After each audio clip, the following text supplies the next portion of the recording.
Good afternoon, everybody. Nice to see you all. Let me just do one announcement at the top, and then we'll get to your questions. And it's not so much an announcement as a piece of news that was announced earlier today, and I just want to make sure all of you had a chance to make note of it. Earlier today in London, at a conference of international donors, Secretary of State John Kerry announced that the United States is providing nearly $601 million in additional life-saving assistance for those affected by the war in Syria. This new funding brings the total humanitarian assistance in response to the Syrian conflict to more than $5.1 billion since the start of the crisis. This funding provides shelter, water, medical care, food, protection, and other necessities to millions of people suffering inside Syria and 4.6 million refugees from Syria in the region. The United States will also provide more than $290 million in development assistance to support the Jordanian and Lebanese ministries of education to increase access to high-quality education and support learning for all students in those countries, including Syrian refugees that are in those countries. These efforts build on USAID's development support to governments and communities throughout the region that have generously hosted the massive influx of refugees from Syria. Let me just note that the announcement from the United States today comes in the context of other leaders in the international community who have also made pledges. The EU has made a pledge of $3.3 billion in assistance. Germany recently made a pledge of $2.6 billion of assistance through 2018. And today, our allies over in the United Kingdom pledged $1.75 billion in new aid to Syrian refugees by 2020. So I think this is a good illustration of how the United States continues to lead an international response to the millions of lives that have been affected by the terrible violence inside of Syria. So we can talk more about that or other topics that may be on your mind. Kathleen, I'll let you start. Okay, I'm going to start actually with the President's deliberations over taking new action in Libya. Okay. I wondered if you mentioned before that obviously the U.S. has taken action there before. Is it wrong to describe the President as considering opening a new front in the war against ISIS? Well, I don't think I would describe it that way, primarily because the United States has long been mindful of the strategy that ISIL has used to try to capitalize on other areas where there's political chaos to establish a foothold. And so we've been mindful of this risk since, for more than a year and a half now. We saw that that's what they were able to successfully do in Syria. And again, that's why we continue to go back to the failed leadership of Bashar al-Assad as the root cause of this chaos and ISIL's growth. And we saw they capitalized on some weakness and instability inside of Iraq to spread there. So we've been mindful of the fact that they might be looking to spread other places, like Libya and even like Afghanistan. And we've been mindful of that threat and actively countering that threat for quite some time. And we're going to continue to do that. We're going to continue to watch how the threat in Libya evolves, and we're going to continue to be prepared to take action. So I think that's why I'd sort of push back against the suggestion that there is a consideration of a new front.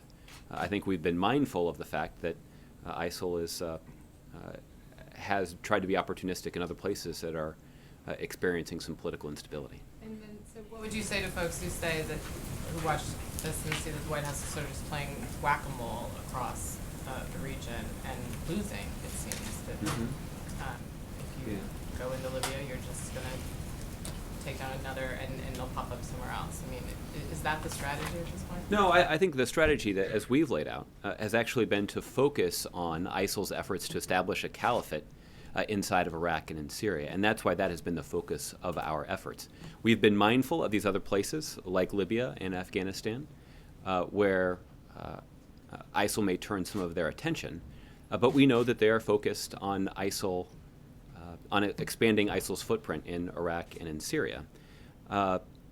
And that's why we've been so focused on that region of the world. And there's some new numbers to point to today that demonstrate some of the progress that we've made. The latest assessment about the number of fighters who are fighting on behalf of ISIL in Iraq and in Syria was based on an earlier assessment, was up to 31,500 fighters in that region of the world. There's a new assessment from our intelligence community that indicates that that number is now up to about 25,000 fighters. Now, that means they continue to be a substantial threat, but the potential numbers have declined. And that's a testament to the efforts of our partners on the ground who are taking the fight to ISIL on the ground. As a result of those efforts, ISIL has sustained significant casualties. It also is a testament to our aggressive military campaign in the air. The United States and our coalition partners have taken a number of airstrikes that have taken a number of ISIL fighters off the battlefield. It also is a testament to the success that we're having in starting to staunch the flow of foreign fighters to Iraq and in Syria. ISIL is having more difficulty than they've had before in replenishing their ranks. And we have long been aware of the need of the international community to cooperate to stop the flow of foreign fighters to the region. You'll recall the President hosted a meeting at the United Nations Security Council to discuss international cooperation to prevent the flow of foreign fighters to Iraq and in Syria. So we're seeing some important progress in that area. But we know that ISIL is trying to establish this caliphate inside of Iraq and in Syria. And as we apply significant pressure on them there, we'll make it harder for them to capitalize on political instability in other places. But right now, we know that they do have that capacity. And that's why we're mindful of the threat that is posed by ISIL in places like Afghanistan and Libya. And then I just wanted to turn to the Zika virus, if I could. We're reporting that UN and U.S. officials are saying that Brazil isn't sharing enough samples of the disease and enough data, and that may slow down the ability to develop a vaccine and research this. And I'm wondering if the White House is aware of these concerns and if you feel like particularly Brazil has been helpful so far in the international effort. Well, the United States is certainly interested in cooperating with countries in the region to collect the kind of data and information that can provide us the insight that's necessary to fight this disease. And the President did have a telephone conversation with President Rousseff of Brazil last week, where both leaders agreed to cooperate on this effort. The President's meeting with President Santos of Colombia later today here at the White House, and part of their discussion will be dedicated to advancing U.S.-Colombian cooperation to fight Zika, and that presumably could include greater information and data sharing between public health experts in Colombia and public health experts here in the United States. So, we're going to seek, and so far we have received, important cooperation from other countries in the Western Hemisphere who are dealing with this disease. And we will be able to confront it successfully if we can work effectively together to fight this disease. Okay. Aisha. Going back to Syria, I know you announced the aid, but the peace talks have now stalled. And I was wondering, does the White House blame any particular side for these talks kind of faltering? Already, Turkey has said that any country supporting the Assad regime is backing war crimes, and that seemed to be pointed at Russia, and they've called for the U.S. to take a more decisive stance against Russia's incursions into Syria, and saying that there's no need for the talks to go on if Russia's going to continue their attacks in Syria. And so, so on both issues, I wonder, does the White House feel that any side, in particular the opposition or the supporters of the Assad regime, are at fault for the talks not going on? Mm-hmm. And then also any response to what Turkey is saying about the U.S. needing to take a tougher stance with Russia? Mm-hmm. Well, the UN representative, who has been responsible for trying to mediate these discussions, did announce that the talks have been paused. He's used that terminology primarily because he expects the talks to resume before the end of the month. And we're obviously hopeful that will happen. And we're going to continue to try to encourage both sides in that direction. we have long expressed our deep concerns about the way in which the Assad regime has continued to target innocent populations in opposition-held areas inside of Syria. And that's been a sticking point in the talks. It's been understandably, a source of significant concern that's been expressed by opposition representatives in these talks. And those concerns are well-founded. And as it relates to the second part of your question, we hold the Assad regime primarily responsible for that. But those who have enabled the Assad regime, including Russia, also bear some responsibility. And I think we've been pretty blunt about expressing that point of view. And if the Turks doubt that, I guess they should go ask the Russians, because I think the Russians have not always responded favorably to the notion that they have enabled this kind of violence. But the fact is they have. And that's why we have run into a situation where there's a fundamental contradiction in the Russian strategy here. President Putin acknowledges publicly and privately that a political transition inside of Syria is needed, but yet they're pursuing a military campaign that undermines their political strategy. The more success their military campaign has in decimating opposition-held areas, including claiming innocent lives, only serves to prop up the Assad regime and give the Assad regime less of an incentive to engage constructively in the talks.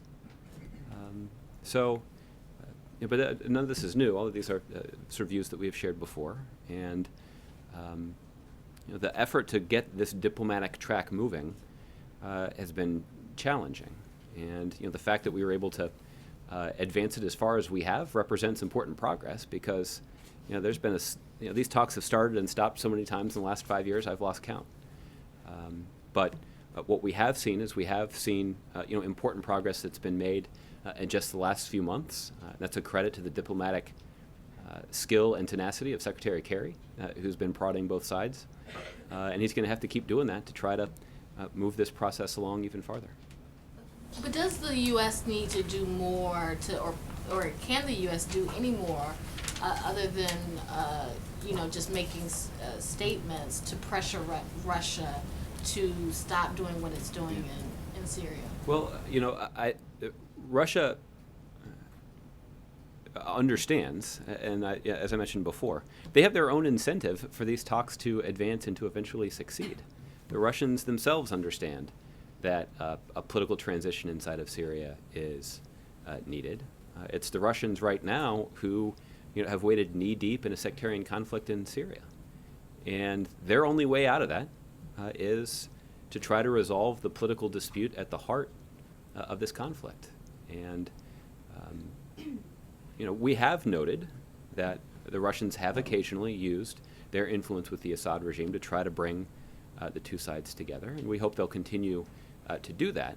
But those efforts are clearly undermined by the Assad regime, occasionally enabled by the Russians, continuing to carry out military operations against innocent people in opposition-held territory.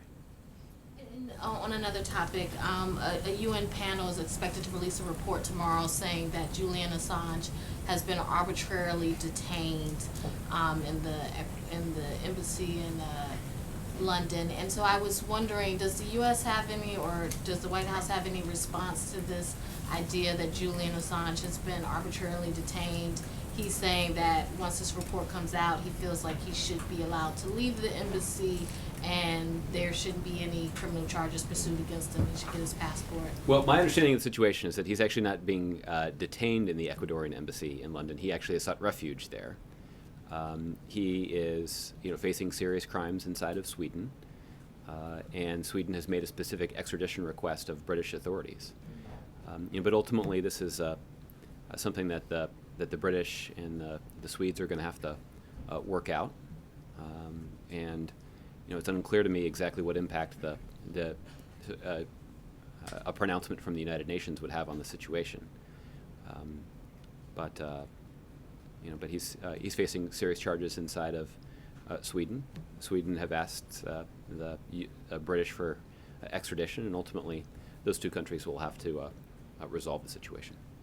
Okay, Michelle. You just mentioned some of those numbers on ISIS foreign fighters that seem promising in Iraq and Syria, but at the same time, intelligence officials are saying that the number in Libya is actually double what it was originally thought to be. So as the fight continues in the one area, are you just expecting more numbers to keep growing in Libya? And doesn't that mean that whatever the action is going to be needed, is going to need to be decided very soon? Well, I think what's important to note, particularly about the situations inside of Libya and Afghanistan, is that we have seen a willingness on the part of extremists to pledge allegiance to ISIL in pursuit of some sort of propaganda gain. So I don't have a new analysis to share with you in terms of the situation inside of Libya, but it's entirely plausible that some of the that this new count actually includes extremists that we already knew about. They've just affiliated themselves with ISIL. Now, I'm not suggesting that we downplay that threat, because we obviously take the threat from those extremists, regardless of who they're affiliated with, quite seriously. I think the military actions that we've taken inside of Libya already are a testament to that. But the reason that the numbers inside of Iraq and in Syria are encouraging is primarily because it's moving in the right direction. We've sort of, at least for now, been able to reverse this trend. What had been a sort of a steady growth in the ranks of their fighters is now declining, slowly, but declining. And what we know is that there is an effort on the part of ISIL inside of Iraq and Syria to try to recruit people from around the world to replenish their ranks. And we're having an impact, a positive impact on that. The situation inside of Libya and Afghanistan is dangerous, but it's different. I guess there's no doubt that the numbers are going down in part because so many of them are getting killed there, but there's also evidence that they're having a tougher time getting into Syria, which is one of the goals. So isn't there a real possibility that the people who aren't able to go and fight through there are just going to now flood Libya, and now that it's getting some more attention and more of that propaganda? Are you worried that this is just going to explode as quickly as ISIS did in Iraq and Syria, which, took everyone by surprise in a short amount of time? Well, what you have said does remind me of one other thing that I should note, which is that one of the reasons, as you point out, that foreign fighters are having a more difficult time entering Syria is because we've been able to work effectively with the international community to make that kind of travel more difficult and to apprehend people before they make those kinds of trips. It's also a testament to some of the improvements that the Turks have made in securing the border between Turkey and Syria. This has been the point of a number of even high-level discussions with the Turks. And we do believe that there is more that the Turks can do, but what they have been doing in terms of ramping up their efforts has shown some fruit, and they deserve credit for that, and so I want to acknowledge that. But you're also, Michelle, you're raising a legitimate risk that exists, which is that if ISIL senses that it's getting too hard to get fighters into Iraq and in Syria, that they're going to try to direct them other places. We're mindful of that. That's why we have supported a political process inside of Libya to try to build up and stabilize a national unity government inside of Libya that would make the Libyan government and Libyan security forces more effective at controlling their borders and pushing back against the extremist elements that are already in their country. And so that continues to be a priority. We're mindful of that risk. I think what is true, though, is that as it gets harder and harder for ISIL to operate inside of Iraq and in Syria, that means that we're making progress toward our goal of denying them the kind of safe haven that they can use to plot and carry out attacks against the United States. It doesn't mean they won't consider other areas where there may be an opportunity because of political instability, but the fact that they have to consider other areas is an indication that the pressure that we're applying is having an impact. Thanks, Josh. Okay. Cheryl. Thanks, Josh. There appears to be a growing backlash on Capitol Hill about the president's use of executive actions. Yesterday, a task force was set up. Growing even bigger, huh? It's growing bigger. It seemed pretty big at the end of last year. It's been big. It's getting bigger. Yeah. They got task forces now. So Okay. yesterday, it was a task force on executive overreach. Today, Speaker Ryan has set up 6 different task forces, one of which to examine restoring constitutional authority. So I'm wondering if you are aware of these task forces. Do you plan to cooperate with them? I'm not aware of them. Maybe somebody at the White House is. I guess if you're not actually going to be focused on passing legislation that can pass Congress and be signed into law by a Democratic president, you got to occupy your time with something. So I guess going to task force meetings is one thing you can do. It may keep them busy, but it's certainly not going to create jobs. It's not going to expand economic opportunity for the middle class. And we believe those would actually be more worthy pursuits for Congress to be focused on. And so your position is that this president has not exceeded his authority? Our position is that we would like to work with Congress in a common sense, bipartisan way to expand economic opportunity, to strengthen our economy, to strengthen the middle class, to make our country more fair, to look for ways that we can support the middle class through things like paid leave or a higher minimum wage. And we believe that's what Congress should be focused on. And the truth is, if we could make that kind of progress with Congress, it certainly would reduce the need for the president to consider executive actions that would advance this goal. We would much rather prefer to work with Congress. But we have found Congress pretty unwilling to work with us. Okay. Olivier. Thanks, Josh. I'm going to seize the opportunity, since you're not only willing but eager to discuss intelligence matters from the podium. What left you with that impression? Yeah. You stepped up and volunteered it. I'll try. Does this intelligence assessment update the number of Islamic State fighters who traveled to Iraq and Syria from the United States and Europe and have returned to their countries of citizenship?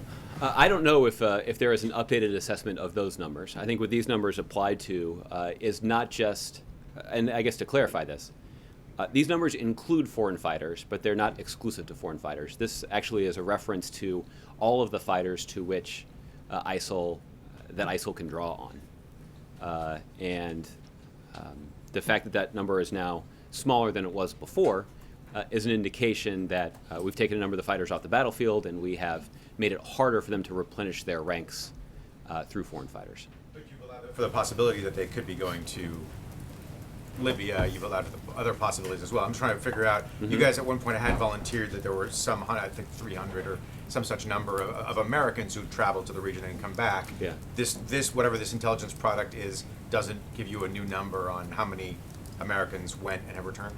I don't know if there's an updated assessment of that. If there is, I haven't seen it. Okay. But presumably you could check with the IC, and if they're allowing me to discuss these numbers, it's possible that they may have other numbers that they can discuss publicly. Okay. Kevin. Thanks, Josh.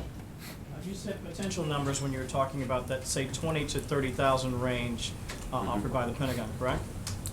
We're talking about the fighters in ISIL? Correct. Yes. The old assessment, I'll put all the numbers here.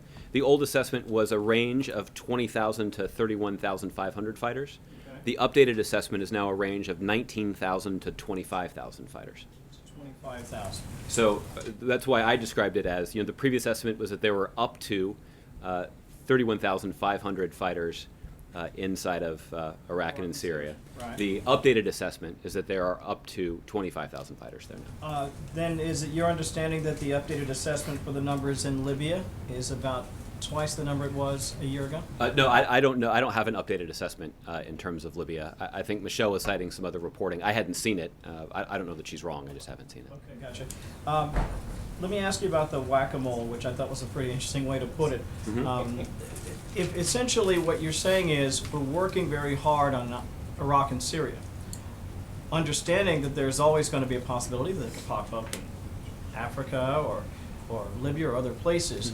Is the administration's strategy to simply chase them wherever they go and wherever they pop up, thereby establishing a new front? Or is it the administration's idea that we'll let those who are on the ground there, locals perhaps, deal with it and then we'll come in later?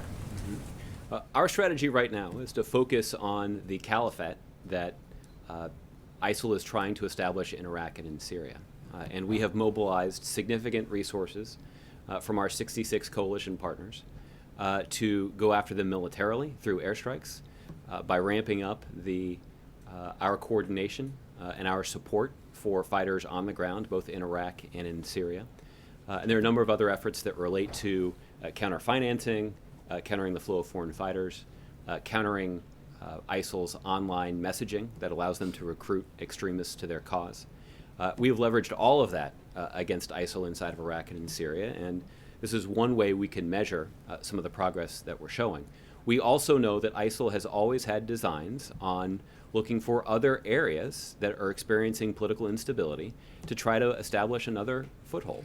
And we're mindful of that, and we have taken military action both in Afghanistan and in Libya against ISIL targets that have taken leading ISIL figures off the battlefield. We've also worked with the central governments in both Afghanistan and in Libya to shore them up so that they can do a better job of providing for the security situation inside their own country.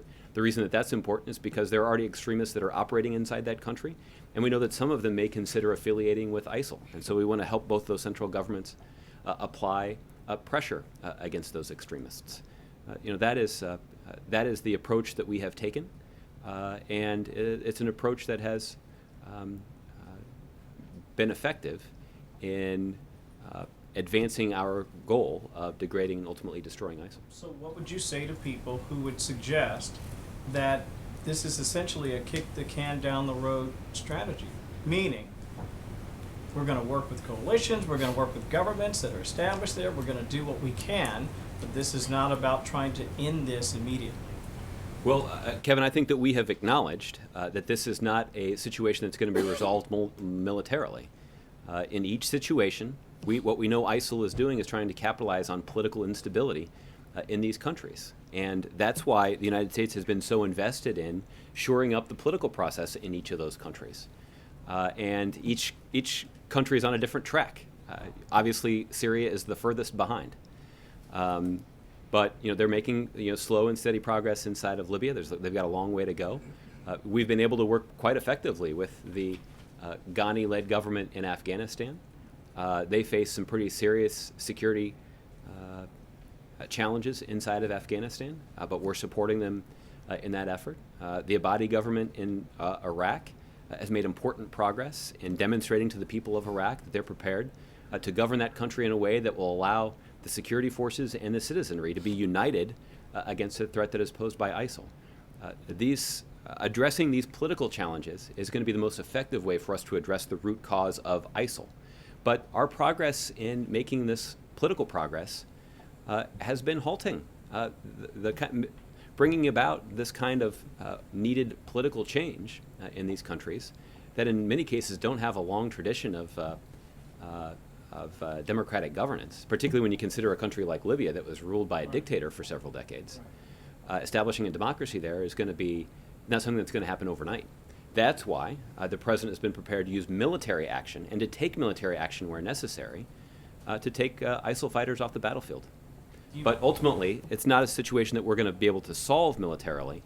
Ultimately, it's a political situation that will be required. And we've been, I think, upfront from the beginning that this is a problem that the next president's going to have to deal with, too. 10,000 airstrikes since August of 2014. Mm-hmm. Is that the impact when you're talking about the decrease in potential numbers that you anticipated? I think that's part of it. Clearly, those airstrikes have taken a number of ISIL fighters off the battlefield. So that clearly is one part of our strategy that has allowed for this progress to be made. We have seen that Iraqi security forces in particular have been more effective on the battlefield. After all, they were able to finally retake Ramadi. And that's one measure of their enhanced performance on the battlefield. That has also caused ISIL to sustain some significant casualties. The other thing that I would point to as part of our success here is improvements we've made in at least reducing the flow of foreign fighters to this region of the world. Last one. Last couple days, the president has made it a point to reach out to the Muslim community, or at least represent not only their concerns, but also his desire that they be regarded as part of the American fabric, the American family. Why is this so important to the president? Because I think the president said it much more eloquently than I'm going to be able to do it from here. But yesterday in his remarks, he talked about how if there's any part of our broader American family that's feeling marginalized or victimized or relegated to the sidelines because of their religion, that has an impact on the rest of us. That an attack on one religion is an attack on all of those of us of faith. And the president feels quite strongly about this. I think that was why the president made the visit to the mosque yesterday and delivered the remarks that he did. But look, it was also part of the remarks that the president delivered at the National Prayer Breakfast this morning, where he talked about how our thoughts and prayers continue to be with those Christians in other countries that are facing persecution. The president thinks that this is important. Okay. Ron. He also spoke about fear. Was he referring to the rhetoric on the GOP side of the campaign today? Although he didn't explicitly say that. Yeah, he didn't explicitly say that, and I think the president was delivering a speech that I think he thinks was important for the country to hear. I think the most obvious evidence of the kind of fear that we see across the country is actually one that's driven by the profound changes that we're seeing in our society. These are changes that are wrought by technological advances that are having a significant impact on our economy, in some cases having an impact on our way of life. They're certainly having a significant impact on our communities. And it's understandable that would arouse fears in people. I think that's an entirely human, even primal response, as the president described it. He also talked about why it's so important for us to draw on our faith to counter that fear, to stand up and to face it, and that our ability to do that here in the United States has never been stronger. And it creates an opportunity for us to confront that change in a way that doesn't need to elicit fear, but actually could create more opportunities for the American people. He seemed to link directly the rhetoric to violence that's happened against the Muslim community. The rhetoric that he's heard on the campaign trail to violence that's happened in various communities. That's what he was doing, correct? Well, I think the president was making a direct link between political rhetoric that we hear on the campaign trail running into direct conflict with a core American value, which is protecting the right of law-abiding American citizens to worship God in the manner that they choose. The notion that anybody in this country is marginalized or targeted or belittled or mocked because of the way they observe or practice their religion runs directly contrary to the founding values of this country. This country was founded on the values of religious tolerance and religious freedom. I think the president made that point poignantly standing at the Islamic Center yesterday. Is there anything new and significant on the Flint water crisis front that the administration can report? Well, I can tell you that the EPA earlier this week sent a letter to the governor's office, sort of outlining and updating the important contributions that the federal government has made to the ongoing state and local response to that situation. I can get you the letter, but just an overview. There's some additional testing that's been provided by the EPA, a range of expertise that's been provided by our public health experts at the HHS, who are dealing with this obviously significant situation. So I can sort of get you the full rundown. There's also been material supplies provided by FEMA that has enhanced the response. I asked because, as you know, the hearing yesterday that was on the Hill was sort of, many of the principal players didn't participate. They're taking the fifth, so on and so forth. The FBI's involved now. The energy bill and the water bill are kind of mired in the Senate. And I know that's not your branch of government. Yeah. But the overall worry there is that we're still bogged down and that there is not a solution forthcoming. And certainly things don't happen overnight. But as you know, the enduring concern of people there is that their concerns are not being taken seriously enough, and there's not enough sense of urgency. Do you think the president will? Do you think that's a valid concern? And is there any response the president anticipates to address it? Well, I think it's an entirely legitimate one, given how poorly served the people of Flint were by their government. And I think everybody at every level has acknowledged that the people of Flint were let down by their government. And so it's understandable that they might be skeptical, or at least suspicious, of how serious the government is to solving this problem. And I think the only way that you can restore that kind of trust and earn that kind of faith on the part of the citizens of Flint is through actions. And I think that's why you've seen the federal government mobilize such an aggressive response. I know that state officials have worked hard to try to demonstrate their commitment to following through and finding a solution. It'd be nice if Congress did the same. And as you and I discussed last week, it is our view that Congress should pass legislation to assist in the response. They're going to have to figure out what the appropriate way is for them to do that. But passing legislation that would do that would certainly go a long way to demonstrating to the people of Flint that, look, even after the television cameras leave, that the federal government, the state government, and the local government are all going to be committed to following through on the kind of response that will be necessary to allow Flint to recover and come back stronger than ever. Can you say anything about why the FBI is involved? Well, because there are questions that have been raised about,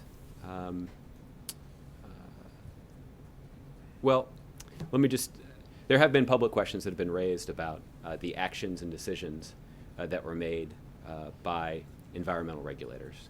And the FBI, the U.S. Attorney's Office in Michigan, has indicated that they're going to take a look at some of those decisions to determine if there's any wrongdoing. So I don't want to say too much about that because I don't want to interfere in their ongoing investigation. But it was unclear to me whether this was new or whether they've been there for some time, the FBI that is. It felt like this was something new. I don't know the answer to that. The Department of Justice could probably give you some idea of when the investigation they announced actually started. Okay. Angela. Thanks, Josh. The White House announced last night the proposed changes to the Cadillac tax, and those have been pretty roundly criticized by the business interests that would be affected by the change and that didn't like the Cadillac tax in the first place. Yep. Was the president trying to make any particular constituency happy with the changes, or is it a way of preserving the tax in a different way? Yeah. I think the goal of the Cadillac tax has always been consistent with the goals of the president's domestic policy-making agenda. One of the president's top goals has been to figure out how we can put upward pressure on wages in this country. One thing we know that employers do is that they will try to beef up the benefits associated with their health care plan as a source of compensation to their employees.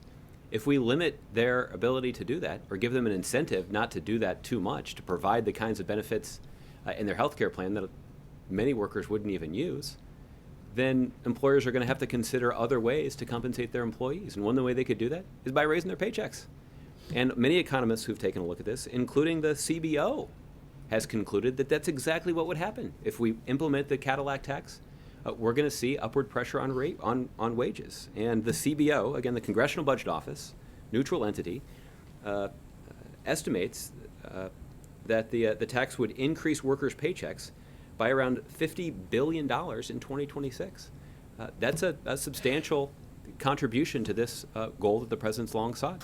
Another one of his goals, particularly when it comes to the Affordable Care Act, has been trying to put downward pressure on healthcare costs, at least in the growth in healthcare costs.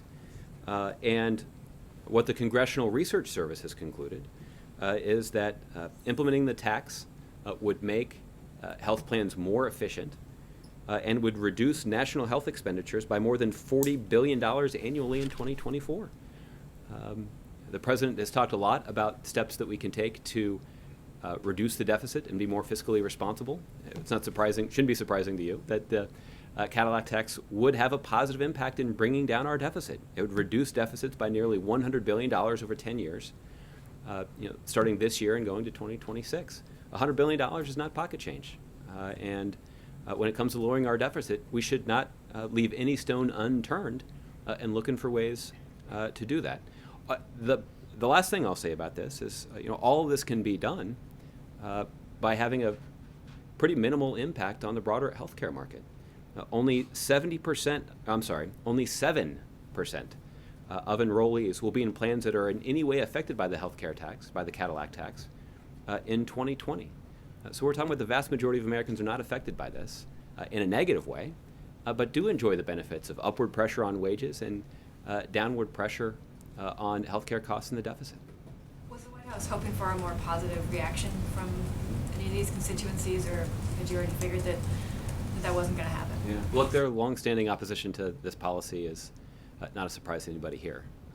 So I think it is an indication, though, the fact that we have put forward this proposal of the degree of conviction that the president has about a policy like this going into effect because of the positive benefits it would have for workers and middle-class families all across the country.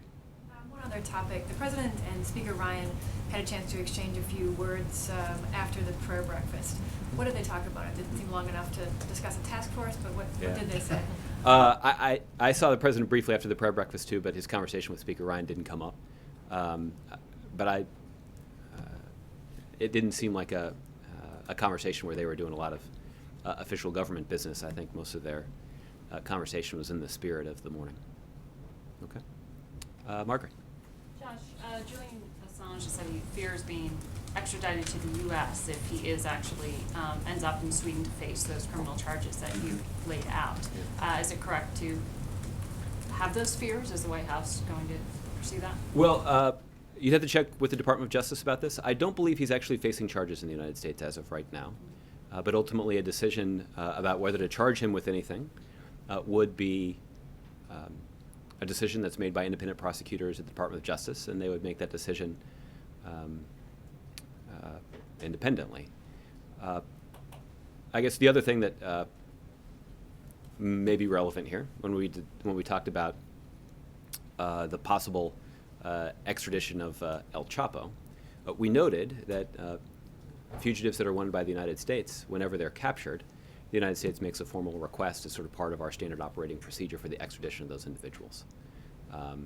So I don't know whether or not that will apply in Mr. Assange's case, because I'm not aware of any charges that are against him. But the Department of Justice could sort of walk you through how all that shakes out. Sounds like you're leaning into yes on that. Well, I think I'm leaning into the fact that any decision to charge Mr. Assange and extradite him would be made by the Department of Justice. Can I come back to Syria? You laid out yet another donation, another big check written by this administration for humanitarian aid in Syria. It is well needed, but many would say this is treating the symptoms of the illness, not the core issue itself. Yeah, I'd agree with that assessment. So what is being done for the core issue itself, given that Russia continues, as you said, to bomb the very people that you're asking to negotiate with the Assad regime, and that this political negotiation is going nowhere? Right. The contribution that is made by the U.S. government and ultimately the American people to try to address the urgent humanitarian needs and suffering of the Syrian people, I think reflects just how terribly millions of innocent Syrians have been affected by this situation. And they are facing urgent needs. There are other countries in the region that are straining to try to meet those basic humanitarian needs. And the United States has done more than anybody else to try to offer financial assistance to those countries that are on the front lines of this.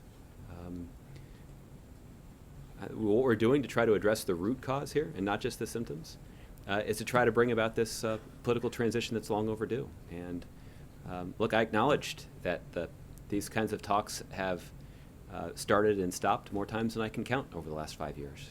And again, now you have Russia as the active air force for the Assad regime, which is a new dynamic, and they've continued to bomb while that political process has, at least in name, been started up. Mm-hmm. So that is a different dynamic. Are you still saying that Russia is a partner for the U.S. to bring about a political transition? well, what is true is that Russia, in part because of the military support that they've offered to the Assad regime, does have unique influence with the Assad regime.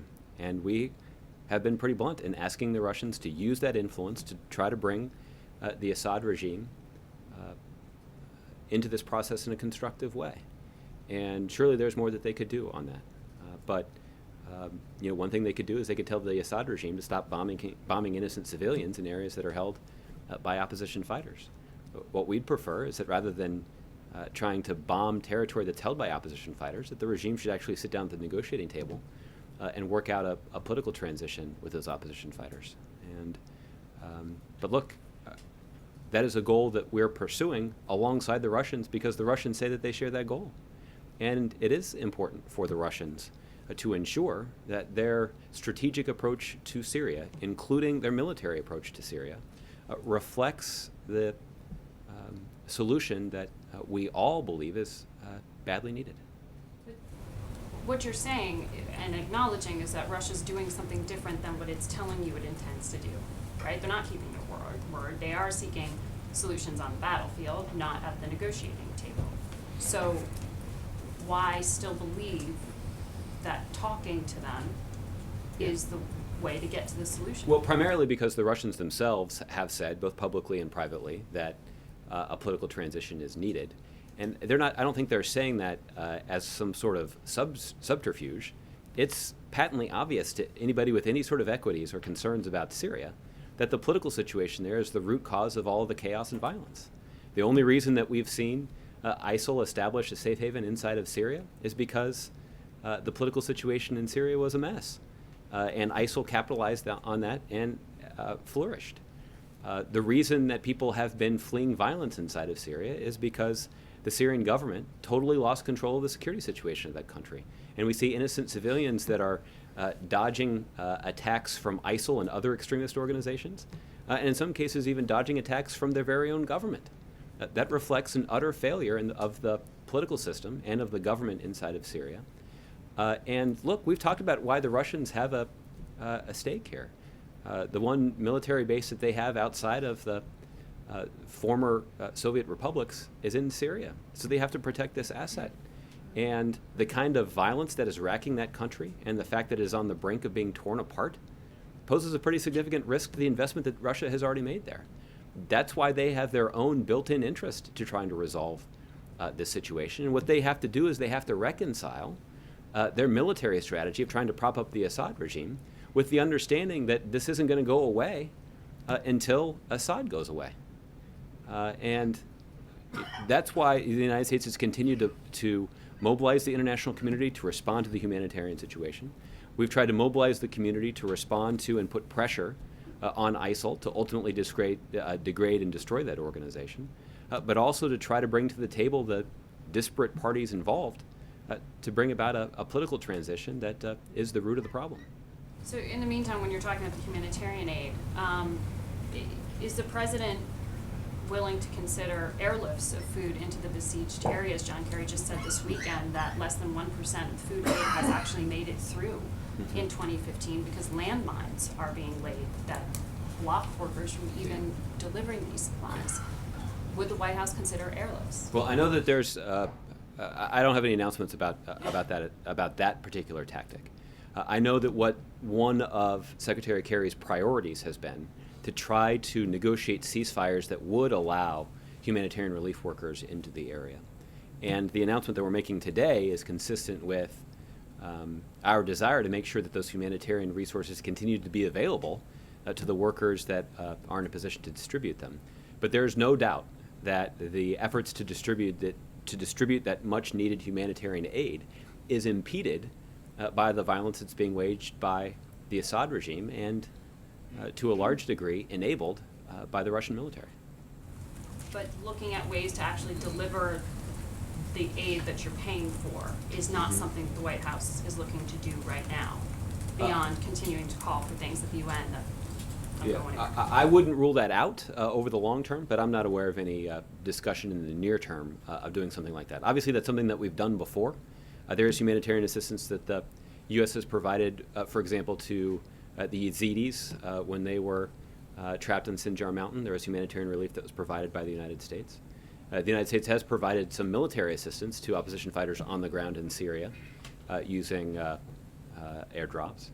But I don't have any announcements about the potential use of airdrops for additional humanitarian assistance, but it is obviously something that we've done before. Okay. One quick question Yeah. on Libya. The Italian president's coming.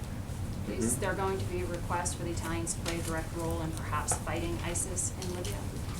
Well, I don't have much of a preview of that meeting. I can say that I'm confident that our counter-ISIL campaign will be a topic of conversation. In particular, we've noted the resources and expertise and experience that the Italians have in Libya based on the proximity of Libya to Italian shores. And so we already are partnering with the Italians in a meaningful way to deal with the situation inside of Libya. And any additional actions that are taken will require consultation and cooperation between our two countries. Okay? Dave.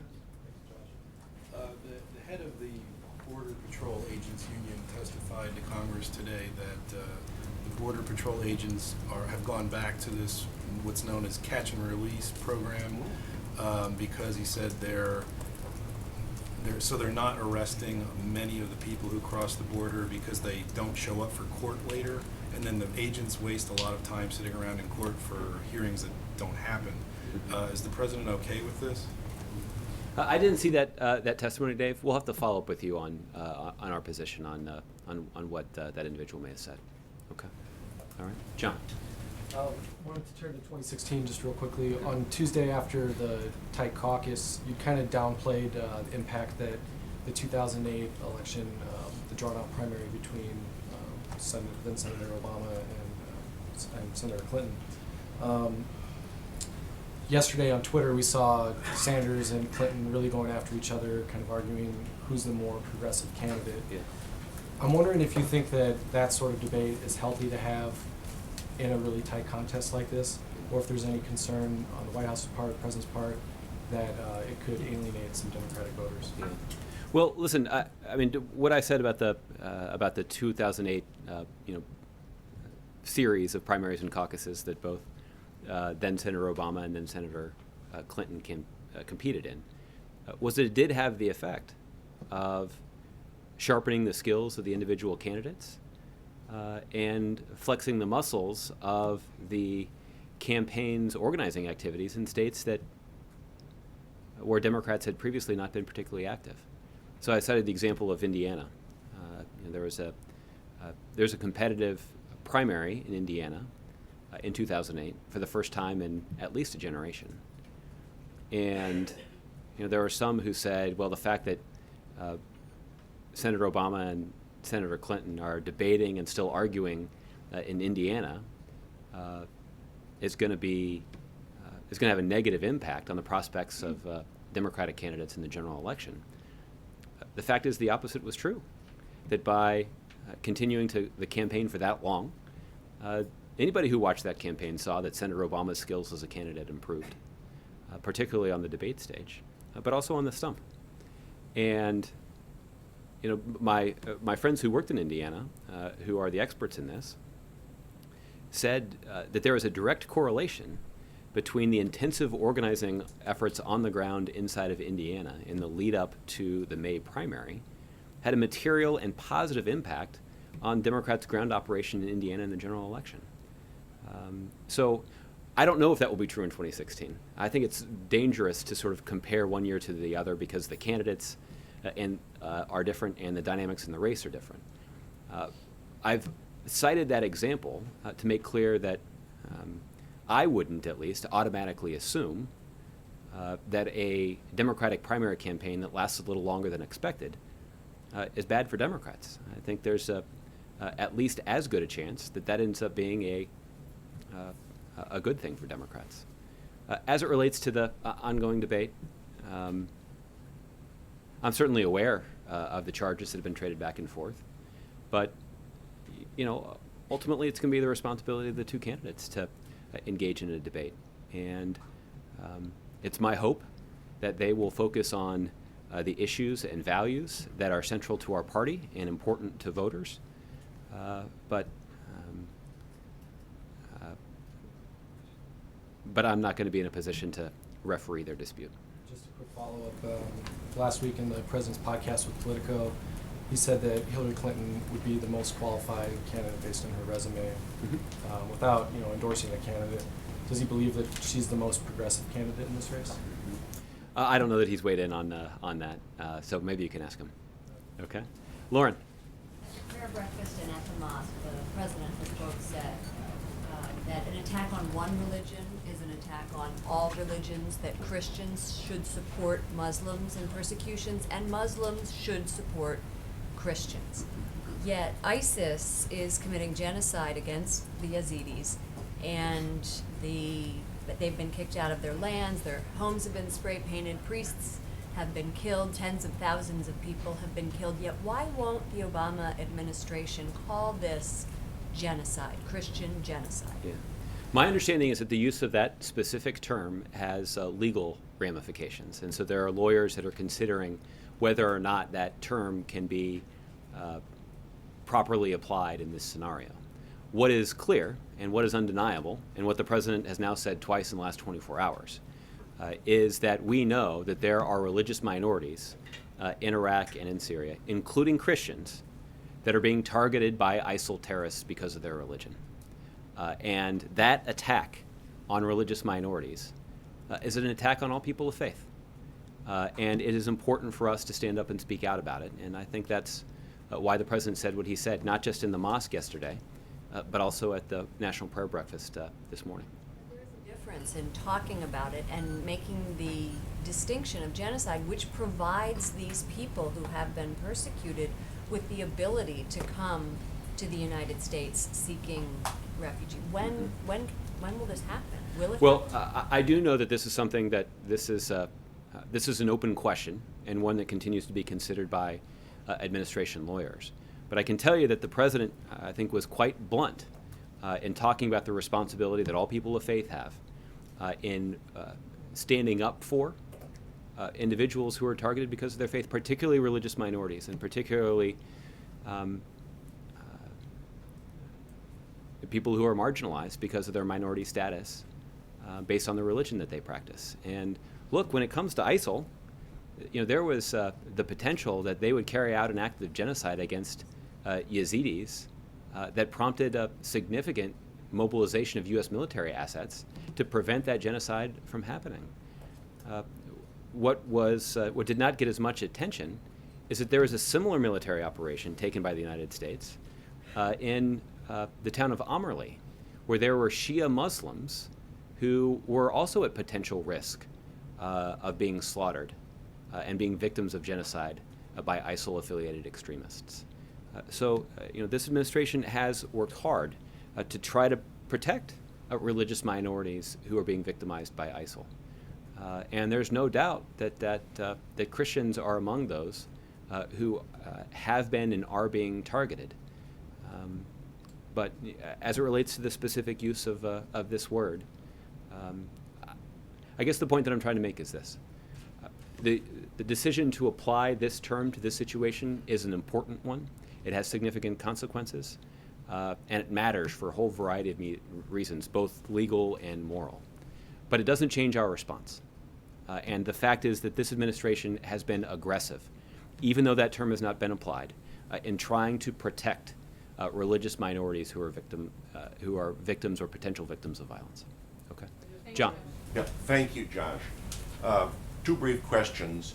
First of all, and I was away and someone may have asked this and you may have answered it. Okay. You've talked a lot about Adam Zubin and the importance of his being confirmed finally. Yeah, some of you have noted that I've raised that a few times. Now, one of the things Mr. Zubin said in his capacity was that President Putin is corrupt, has been corrupt for a long time. He made the remark 10 days ago to the BBC. Does the administration have any comment about the presidential appointee's comment on President Putin? Mm-hmm. I was asked about this. This is an interview that was actually conducted over the summer, but did just air about 10 days ago on the BBC. And what I said then, I can give you the short version now, which is that we have long raised concerns about corruption in the ranks of the Russian government. And nobody is better positioned to render a judgment about that than the financial expert over the Treasury Department who's responsible for monitoring those kinds of situations. So, obviously this is what he said reflects a long-standing concern that this administration has about the situation inside of Russia. The other question is, in Haiti right now, President Martelly's term will end February 7th. A source close to the president tells me he may remain in office if the confusion about the election is not decided. This is a time that the Zika epidemic is spreading in that country. Is what is happening in Haiti, the political uncertainty, coupled with the epidemic, something the administration is watching closely and has any comment on? Yeah, I don't have an update on the political situation inside of Haiti, but we're surely concerned about the Zika virus and the way that it is expanding in certain parts of the Western Hemisphere, including in Haiti. And the United States and a variety of other international organizations are surely going to be focused on taking the steps that we believe can be effective in preventing the spread of the Zika virus. It does, at this point, I feel like I should sort of deliver what is becoming a more frequent public service announcement about the actual risks of the Zika virus. The concern that we have about the Zika virus is that it is linked to a particular birth defect. And the concern is that some women who contract this virus while pregnant may see that that this birth defect crops up. And there seems to be a correlation there that our scientists are taking a close look at and have certainly aroused concerns. Outside of that, the symptoms of the Zika virus are relatively mild. They take the form of a rash and some swelling and a fever, and typically these kinds of symptoms go away after about a week. They're relatively mild. The other thing that people should know is that the symptoms of the Zika virus are only manifested in about 1 in 5 people that actually contracts the virus. But the significant concern that we have is related to the potential that a pregnant woman could contract the virus and that her baby could suffer from this pretty serious birth defect. We're taking steps to learn as much as we can about this disease, about its transmission, and about potential steps that we could take to fight it, either through treatment or through a vaccine. Final question about the definition of genocide. The Holocaust Museum is also looking at this and is going to make an announcement on whether that's genocide. Is the decision of the Holocaust Museum something the administration would rely on as to whether to use the term? Well, obviously we value the opinion and presumably any evidence that would be marshaled by the Holocaust Museum. But there's an independent determination that needs to be made based on a very specific legal definition that our lawyers are considering right now. While that legal consideration and while that legal definition is important, and I certainly wouldn't downplay the significance of the use of that term, we have been quite aggressive in both speaking out against, but also taking tangible steps to try to protect religious minorities who are the victims of persecution. Okay. Bob, I'll give you the last one. Thanks, Josh. President Obama and the President of Colombia will be meeting a little later today to celebrate the 15th anniversary of Plan Colombia. And General McCaffrey was in the Washington Post this morning expressing concerns that the pending peace deal with the FARC could create a blind eye on the drug production and profits and creation of heroin and cocaine coming to the United States, which would reverse the progress that Plan Colombia made. Is President Obama going to express that concern to the President of Colombia? Well, Bob, one of the reasons that we've been able to make important progress in implementing Plan Colombia is that we have developed an important counter-narcotics effort with the Colombians. And look, previous presidents deserve some credit for this. President Clinton and President Bush also were instrumental in the kind of, in terms of laying the groundwork and implementing this plan that is benefiting the United States. But certainly the Colombians are well aware of the risk that narcotics trafficking poses to the security of their country. I would anticipate that our ability to continue to work with the Colombians to counter narcotics trafficking will only be enhanced if we can continue to make diplomatic progress in the peace talks.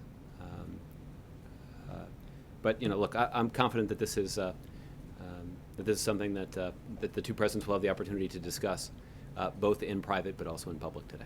Okay. Thanks a lot, everybody. We'll see you tomorrow.